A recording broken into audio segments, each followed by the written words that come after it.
Mỗi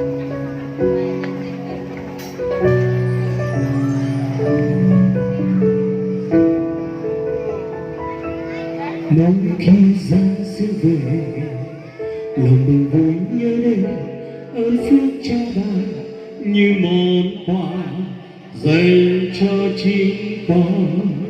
Hôm nay bởi yêu thương đôi nhớ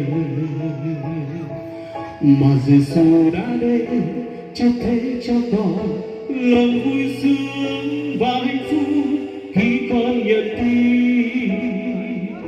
Này lòng nhận biết nơi cha, tâm hồn luôn thấy an bình thay từ khi Chúa đã đến cứu vớt con trong tội ô tối thầm.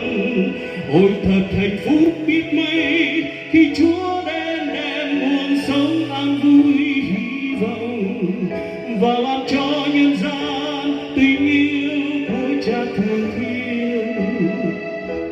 Không còn buồn lo bất an khi nhận tình yêu của Chúa Giáng sinh. Lòng con vui hoa ca ngợi khen vì Chúa đã đến và vì yêu Giêsu phó thác chết trên đồi xưa để cho con này được xóa mọi tội lỗi nên trắng trắng.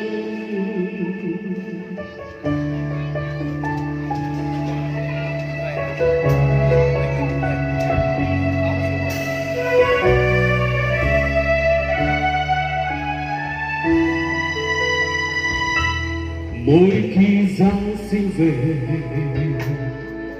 lòng mình vui nhớ đến ơn phước cha bà như món quà dành cho chính con. Hôm nay với yêu thương đôi nhân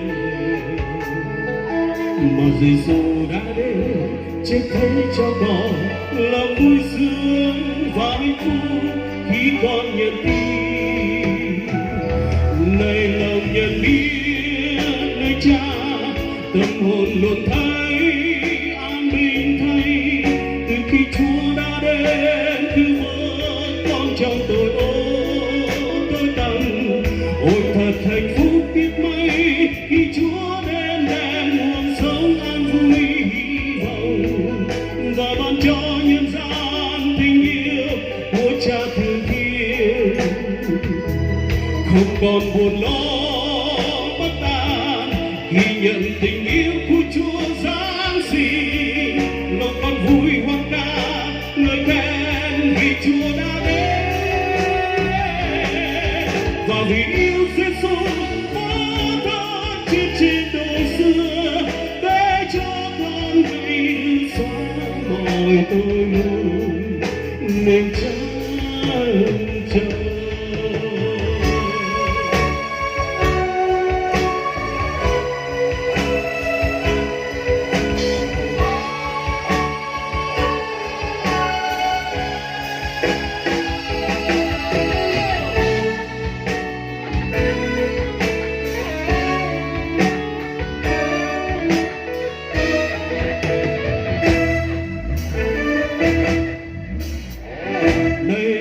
Nhận biết nơi cha, tâm hồn luôn thấy an bình thay từ khi Chúa đã đến cứu vớt con trong tội ô tối tăm.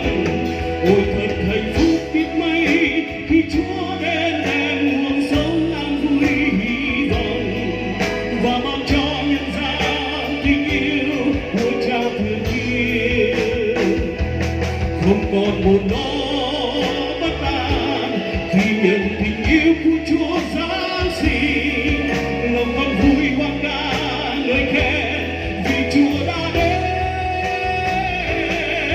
và vì yêu Giêsu phó thác chết trên đồi xưa để cho con này được xóa mọi tội lỗi nên trắng trắng. Và vì yêu Giêsu phó thác chết trên đồi xưa để cho con này được xóa mọi tội lỗi nên chẳng chẳng